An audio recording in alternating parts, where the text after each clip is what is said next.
You're watching Canadian Muslim News on Muslim Network TV. From Toronto, Ontario, I'm Catherine Bullock. Assalamu alaikum and greetings of peace. Today, a conversation with Dr. Adam Essa, founder and president of the Somali Relief Network of North America, about the charitable work they are doing in Somalia. But first, some news headlines. Conservative leader hopefuls weigh in on Bill 21. Travelling Holocaust Museum opens in New Brunswick. Police investigate Defaced Ontario MPP election signs. Sri Lanka Prime Minister resigns amid worsening economic crisis. And now the details. Pierre Poilievre and Jean Charest, who are front-runners in the Conservative leadership race, took shots at one another in an unofficial debate Thursday night over Bill 21. The Quebec law bans public sector workers from wearing religious attire while on the job. Charest claims that Poilievre would not defend religious freedom if Bill 21 reaches the Supreme Court. Charest says that he would. Poilievre maintains that he is 100% against Bill 21. He mentioned that Charest, while Quebec's premier, had introduced a bill similar to the current Bill 21. The new Conservative Party leader will be decided by September 10th. A portable Holocaust museum has opened in New Brunswick. The interactive multimedia display is the brainchild of Jasmine Cranat. A local synagogue supported the initiative with $5,000. 200 high school students over the span of 4 days have toured the museum in small groups. Holocaust survivor Israel Unger spoke to students virtually. A rabbi talked about Jewish traditions. Cranat says to media sources she was shocked to hear recent comparisons between vaccine mandates and Nazi Germany. She hopes the museum will educate people about the Holocaust and reduce anti-Semitism in Canada. This museum is portable. Cranat wants the province to install a permanent Holocaust museum. Police are investigating hate graffiti on Ontario MPP Mitzi Hunter's candidate election signs. The fourth-time Liberal contender for Scarborough-Guildwood in Toronto says that at least 15 signs were defaced. Nazi or blackface were written on the signs. Hunter tells local media sources that signs can be damaged when people are passionate about their ideas. She says this time the graffiti is a cowardly and disgusting act. Hunter adds that the vandals' words are not reflective of the local community, which is diverse and inclusive. Hunter has been the riding's MPP since 2013. Sri Lankan Prime Minister Mahinda Rajapaksa has resigned as anti-government demonstrations due to the worsening economic crisis turned violent. The development came hours after clashes between opposition and government supporters in Colombo, with police firing tear gas to break up the confrontation. Curfew has been posed in the capital and other parts of the country, and the army has been called in to assist the police control the situation. Sri Lanka has defaulted on all of its foreign debt as the island nation faces the worst economic crisis in decades. The government approached the International Monetary Fund to help import food, medicines, and fuel. And that's it for the news. A local Canadian charity has been sending aid to Somalia since 1992. To talk about their latest campaign during Ramadan, we are joined by the founder and president, Dr. Adam Essa. Assalamu alaikum and welcome to the show. Wa alaikum assalam wa rahmatullahi wa barakatuh. Thank you for giving me this golden opportunity, and I thank you also the show and all of you, my friends. It's our pleasure. We know you're traveling, so we've caught you at a busy time. Thank you for making time for us. Tell us about the campaign that you had in Somalia in just Ramadan, just finished. Thank you. We do actually every Ramadan now. It's about 15 Ramadanis. We were doing this work. What we do every year, we add the number of the people that we're taking care of. We started with very small, up to 100 people. And this year, we were giving food over 1,000 people every day.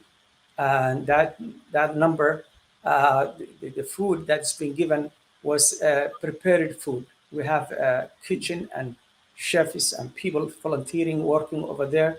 So we provide for the people from iftar to dinner to sahur. So 30 days of over 1,000 people. That's what we were doing, and it went a very, very successful way. People thanking people. We Joes were That's what a they lot call. of people, 1,000 people a day, and you said it's prepared. So how many chefs are there to cook that much food? I believe there were three. 3 chefs, and then is it all at once? Are you have like 1,000 people lined up in streams behind? How does They that work? they divided into segments, and the people being divided because they are, first of all, there are blind people, a very difficult situation that they need to be served in a certain way and separate. We have what they call orphans from 6 years to 12 with whole school that we have it. So they have a separate. We have the rest of the public people, women, children, the others as a family. We give them. We have the list. Every family, how many people they have. So not all the people have to come. We double check it, and we have signature and everything, and the name and the full name and the how many female and male and all of those things. So they take their food ready. Representative comes. That's the way we do it. I see. So it's very organized and administered. This might sound like a bit of a dumb question. Are you shipping the food in, or is it being grown and bought locally? No, the food is being bought locally. If we ship it from here, it will cost us 10 times more expensive than if they buy it from locally. And the place, particularly that place, it is actually very normally cheap. With the products of the country, that area particularly, as well as what they buy from the stores. So tell us then, I know you had a special event as well for Eid al-Fitr with food. Tell us about that. The Eid day before Eid comes also, we have preparation, very strong preparation, because the Eid issue is different than the Ramadan, which is it's very short period, which is from the Fajr of the Eid day before the Salah finish, which is I would say time span of 2 hours. We have to distribute all of these. So before we go Eid, 10 days before we get prepared. And what we did was we divided into two segments of the country. One is the northeast, the other one is southwest. Two different places far from each other, over 1,000 kilometers. So what we did was we prepared the food and packed it. It is 3 kilos rice for everybody. So both sides is 5,000 on that day being given the food, 10,000 people, each one 3 kilogram of rice. That's what was being given. And it is very quick, but we have to have so many volunteers and people and instructors and in order to, because it's a religiously issue, it has to be given that very particular time, and alhamdulillah we successfully did. That is a massive project. May God reward you all immensely. You started this organization in 1992. Why did you decide to found this organization? That's a very good question, and to be honest with you, this is what I'm very happy to hear. And 1991, Somalia has collapsed, the government, the central government. So the difficulty of the country, it was very difficult situation, to the point the first 4 months of the collapse of the government, more than 25,000 of people have been killed, and 1.5 million people fled the country, and 2 million people were internally displaced. And this question, what I'm telling you, it is established information. It's not something that I am making it myself. So then what that took place, and I was here, and my friends and many others, and we decided to help and how could we help the people shattered and run away from here and there. So what we did from that time, before even we started the organization, we sent it the first container consisted of used clothes, shoes, everything possible, sent them through Kenya. And then we sent some money here and there. And then we realized that cannot go that far. We have to have an organization, and through organization to collect the money and to also mobilize the people and send it.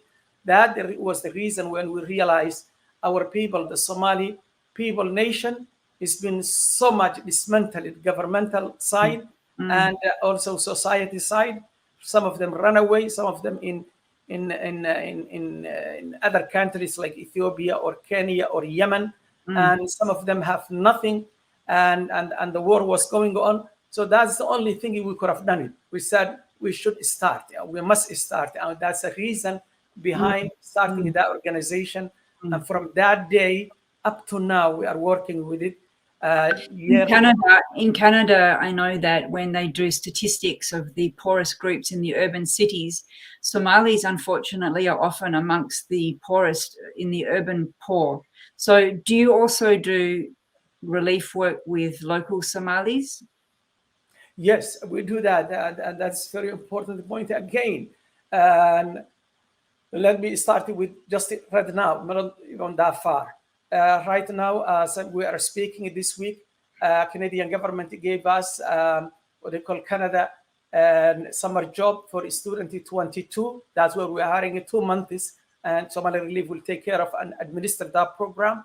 Also, Somali seniors, all the people, the government also has given us another also project we're doing. Actually, we did for the pandemic and COVID-19 last year. And the government, when they saw it, what we have done, it was so beautiful and so beyond their actual expectation. Without even, before we even finish, they granted us another one, and we are doing that one too. And we did also through the collaborating with other organizations like SAH, those who has what they call agreement sponsorship act. We will work, so we sponsor 3 different families from Ethiopia, from South Sudan, from Uganda, from Somalia, and Somali Relief. Congratulations. So congratulations. What will these interns be doing? Sorry? What will the interns be doing? What jobs will you get them to do? And for the people who we brought them? The summer jobs, what are they going to be doing? Oh, they have actually over 10 different responsibilities. Some of them working through media. Maybe we assign for you guys. It is your area. And some of them working what they call outreach. Some of them working office management, and many other points. 7 or 8 different actually areas they are working with 2 months, and the government will supervise them and see them what we are doing.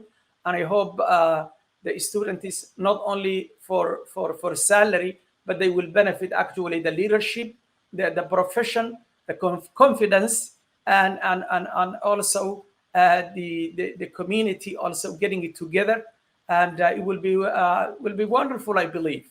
It will be wonderful. Unfortunately, we're out of time, but we wish the interns well, and we wish you well for your future work. Thank you for joining us on the show. I thank you. I thank you deeply. Thank you. May God, Allah bless you for the hard work you are doing it too. So I'm really so proud of you.